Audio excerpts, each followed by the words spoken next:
Hello friends, welcome back to our channel. ఎలా ఉన్నారండి అందరూ? నేనైతే చాలా బాగున్నాను.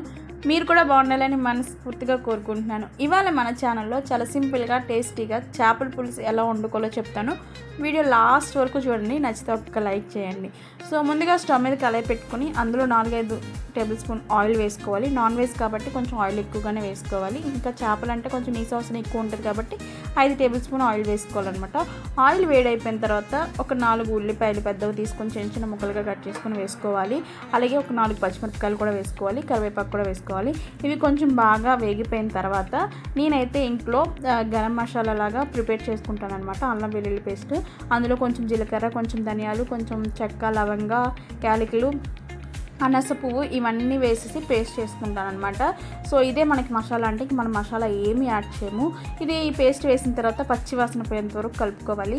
సో పచ్చివాసన పోయేంత వరకు కలుపుకొని ఆ తర్వాత ఇప్పుడు మనం శుభ్రం చేసి పెట్టుకున్న పచ్చి చేపలు, ఇవి చెరువు చేపలు, శీలావతి అనమాట. వైజాగ్లో శీలావతి అంటారు వీటిని. సో ఇవి వేసుకోవాలి. వేసుకున్న తర్వాత వీటి మీద కొంచెం పసుపు కూడా యాడ్ చేసుకోవాలి.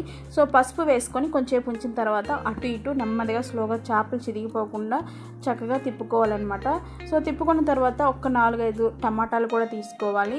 సో మనకి చేపలు ఏంటంటే ఇవి చేపలు ఎప్పుడైనా సరే మెత్తగా సెన్సిటివ్గా ఉంటాయి కాబట్టి అవి తొందరగా చిరిగిపోతాయి. అలా స్లోగా చేసుకోవాలన్నమాట. సో 4-5 టమాటాలు తీసుకొని మిక్సీ పట్టుకోవాలి. మీకు నచ్చితే అలా చిన్న చిన్న ముక్కలుగా కట్ చేసుకుని వేసుకోవచ్చు. నాకు గ్రేవీగా కావాలి కాబట్టి నేనైతే పేస్ట్ వేసుకున్నాను అనమాట.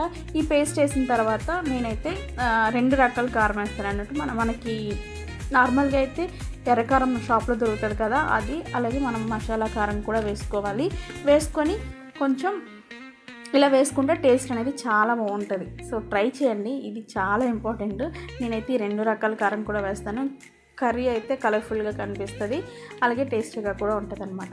ఇది కూడా వేసిన తర్వాత కొంచెం స్లోగా చేపలను కూడా అటు ఇటు తిప్పుకోవాలి. ఎందుకంటే ఒకవైపు వేగిపోయాయి కాబట్టి ఇంక రెండో వైపు కూడా వేపుకోవాలి కాబట్టి స్లోగా నెమ్మదిగా తిప్పుకుంటూ అలా చేసుకుంటూ ఉంటే మనకి చేపలు అనేది అలా ఉంటాయి అన్నమాట, లేదంటే చిరిగిపోతాయి. సో తిప్పుకున్న తర్వాత మనము మీ టేస్ట్కి సరిపడా చింతపండు రసం కూడా చేసి పెట్టుకోవాలి. ఈ చింతపండు పులుసు వేసిన తర్వాత మనం కర్రీని కదిలించకుండా అలాగే ఉంచాలి. అప్పుడే మనకి చేపలు అనేది అలా ఉంటాయి, లేదంటే ముక్కలు అయిపోతాయి, పేస్ట్ అయిపోతుంది అనమాట. చేపల పులుసు ఎప్పుడైనా సరే అలాగే చేసుకోవాలి.